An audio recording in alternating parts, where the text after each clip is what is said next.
Mom is on the left, and it's one of about 30 moms that we have documented so far this year.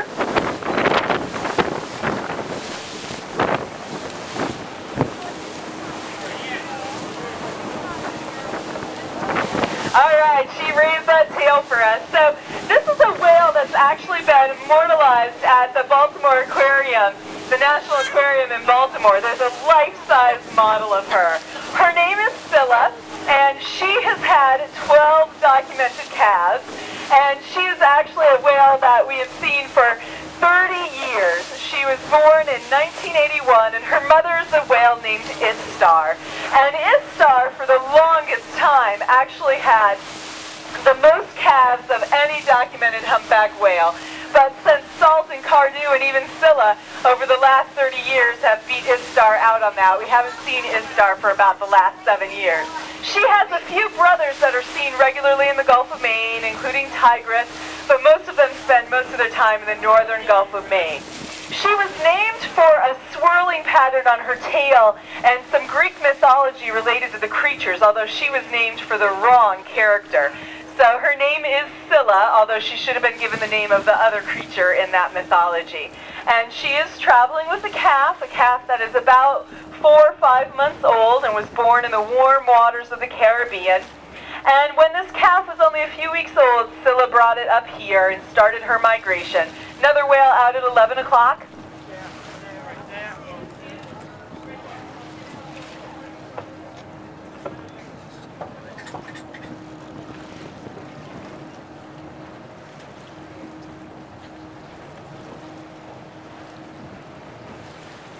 So we're going to hold our position and try to get another look at Scylla and her calf.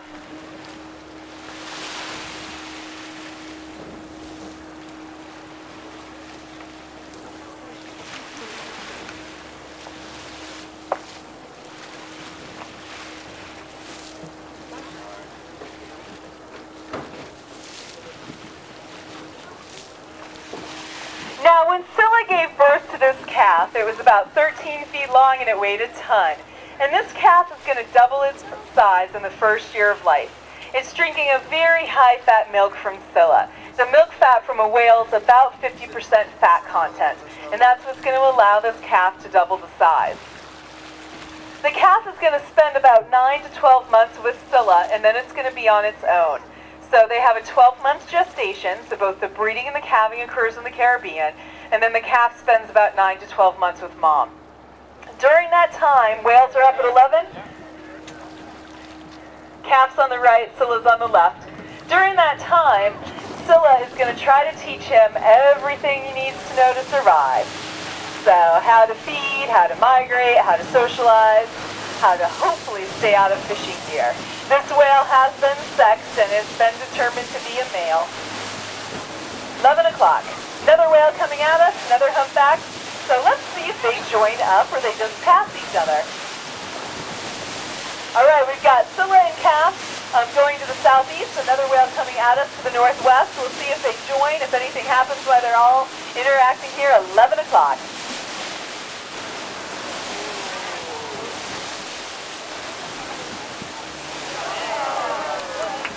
So that is a humpback whale named Orbit, and Orbit's the whale diving towards us. Scylla and calf going towards it. Let's see if Orbit joins up with Scylla and calf or stays on its own. As I mentioned before, humpbacks are very social, and sometimes they will join up together.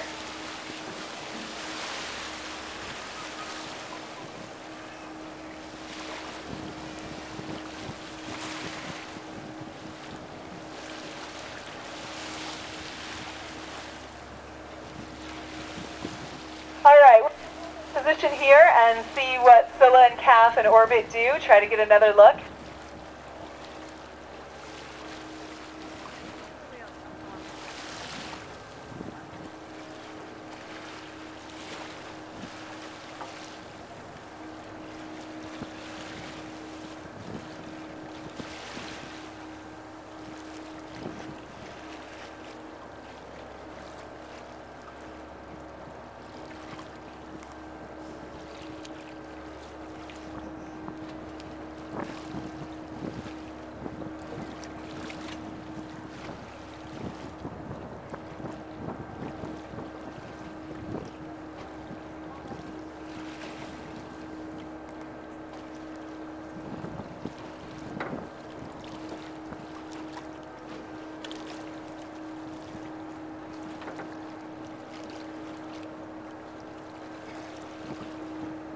Do keep watching all around the boat.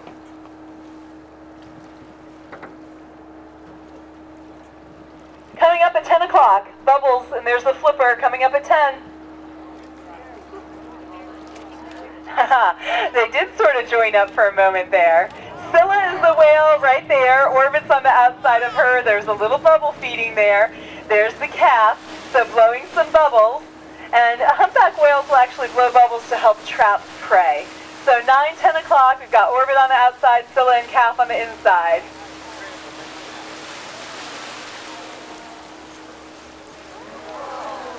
There goes Scylla on a dive. Calf joining her.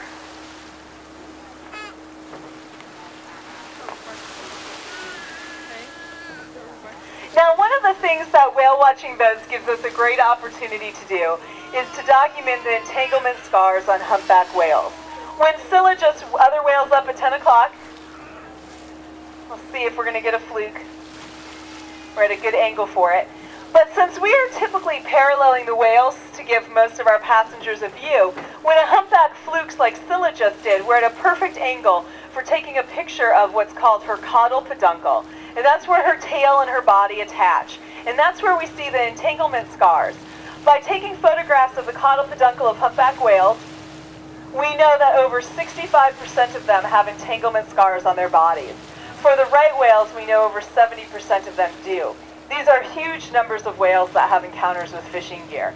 Many of the whales get out of the gear on their own. Some of them we don't see again. And only about 3% of them are seen while they're entangled and have an opportunity to be disentangled by a team of trained rescuers. So by looking at the caudal peduncle, we can see the rates of entanglements, we can see how they heal, we can see if it impacts their reproductive rates and their success, and it will help us to sort of better understand and assess them. Orbit's ahead at 12:30. Keep watching around us for Scylla and calf. You might want to watch for green as well. She did a little bubble feeding there. We'll see if she finds some more. She blows another cloud.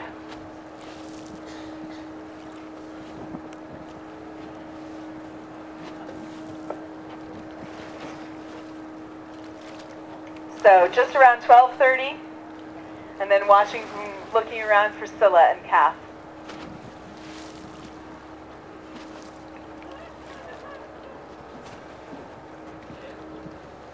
Still out there at 1 o'clock, hasn't dove yet. You might want to get ready though. That looked like that could be the sort of pre-dive surfacing. Might get the fluke out there, 1 o'clock.